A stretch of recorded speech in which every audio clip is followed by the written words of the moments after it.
ईश्वर देता है तो छप्पर फाड़ कर देता है। ईश्वर की बनाई इस माया नगरी में कहीं खुशी है तो कहीं गम, कहीं धूप है तो कहीं छाया, कहीं मोह है तो कहीं माया। बिहार की एक शिक्षिका के जीवन में अभी खुशी आई ही थी कि छीन गई। न खुशी आते देर लगी न जाते।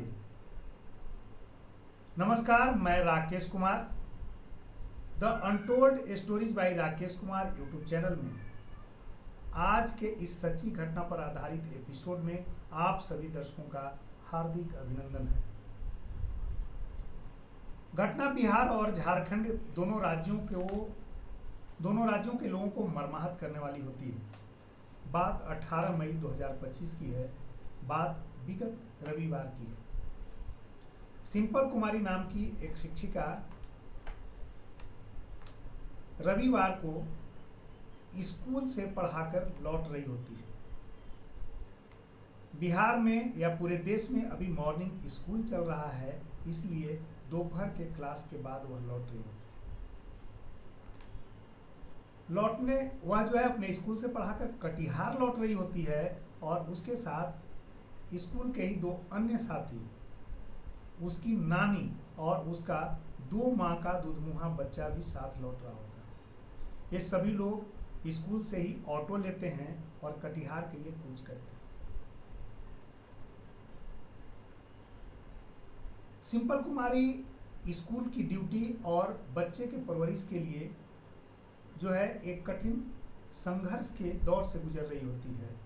बच्चे को पालने के लिए अपनी नानी को अपने पास बुला लेती है और वह खुद दिन भर स्कूल में क्लास लेती है, पढ़ाती है। चूंकि नई नौकरी है, नानी कटिहार में अकेले क्या करेगी उसके आवास पर, वह भी साथ साथ स्कूल आ जाती है। चूंकि बच्चे को दूध की जरूरत होती है, माँ के दूध की जरूरत होती है। बच्चा 2 माह का, नानी भी साथ साथ सिंपल कुमारी के साथ साथ स्कूल आती है और साथ ही चली जाती है और बच्चे को दिन भर संभालने का काम सिंपल कुमारी की नानी करती है। सिंपल कुमारी अपने ड्यूटी की पक्की है, वह दिन भर स्कूल में करती है और बच्चे को भी पालती है। बच्चा दूध मुहा। उस ऑटो पर सवार होकर जब स्कूल से पढ़ाने के बाद सिंपल कुमारी, स्कूल के 2 अन्य शिक्षक, उसकी नानी और 2 महीने का दूधमुहा बच्चा कटिहार लौट रहे होते हैं, तो बस्तौल चौक पर उस ऑटो से एक तेज रफ्तार वाली हाईवा आकर टक्कर मार देती है। टक्कर इतना जोरदार था कि मौके पर ही सिंपल कुमारी और उसके 2 महीने के दूधमुहे बच्चे की मौत हो जाती है। उसकी नानी और उसी स्कूल के 2 अन्य शिक्षक बुरी तरह घायल हो जाते हैं और जीवन और मौत की लड़ाई लड़ रहे होते हैं। उन्हें सदर अस्पताल कटिहार पहुंचाया जाता है। इसके बाद बेहतर इलाज के लिए हायर सेंटर। सिंपल कुमारी का चयन बीपीएससी टीआरई 3 में टीचर के रूप में हुआ था। 4 दिन पहले ही उसकी पोस्टिंग कटिहार के केवला उर्दू स्कूल में हुई थी। अब आप समझ गए होंगे कि सिंपल कुमारी रविवार को स्कूल से कैसे लौट रही थी। आपके दिमाग में यह बात जरूर आई होगी कि रविवार को कौन सा स्कूल होता है। तो उर्दू स्कूल सामान्यतः शुक्रवार को छुट्टी होती है उर्दू स्कूलों में और रविवार को स्कूल खुला होता है, क्योंकि जुम्मे के नमाज पढ़ने के लिए उर्दू स्कूल के बच्चों को छुट्टी दी जाती है। सिंपल कुमारी का परिवार कुछ साल पहले बसा था, लेकिन परिवार में दोहरी खुशियां एक साथ अभी कुछ महीने पहले ही प्राप्त हुई थी। सिंपल कुमारी का चयन बीपीएससी टीआरई 3 में हुआ था और 2 महीना पहले उसे मातृत्व सुख मिला था और उसमें भी पुत्र रत्न की प्राप्ति हुई थी। एक साथ दोहरी खुशी। सिंपल कुमारी और उसका परिवार इस खुशी को समेट नहीं पाता था और भीतर से एक अगराने जैसी भाव थी। लेकिन किसी की नजर लग गई, सिंपल कुमारी का परिवार उजड़ गया।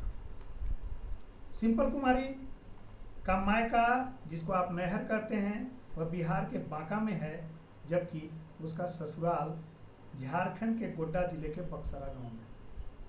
सिंपल कुमारी के परिवार के सदस्य अभी गोड्डा जिले के हंसडीहा में रहते हैं। उसमें उसके पति और उसके सास और ससुर होते हैं। सिंपल कुमारी सड़क दुर्घटना में चल बसी। उसके साथ उसके 2 माह का दुधमुहा बच्चा भी चल बसा और अपने पीछे छोड़ गई अपने पति को और 5 साल की एक प्यारी सी बिटिया। जो खुशी आई थी वह छिन गई। परिवार के लिए, इसके ससुराल के परिवार के लिए, इसके नैहर के परिवार के लिए और इसके नानी के घर के परिवार के लिए एक विपत्ति का पहाड़ सा टूट गया। लेकिन इस माया रूपी संसार में कब क्या होगा यह किसी को पता नहीं। तो मेरी इस परिवार के प्रति जो है संवेदनाएं हैं और ईश्वर से प्रार्थना है कि सिंपल कुमारी और उसके दुधमुहा बच्चे को अपने श्री चरणों में स्थान दें और परिवार को दुख सहन करने की शक्ति प्रदान करें। सत सत नमः।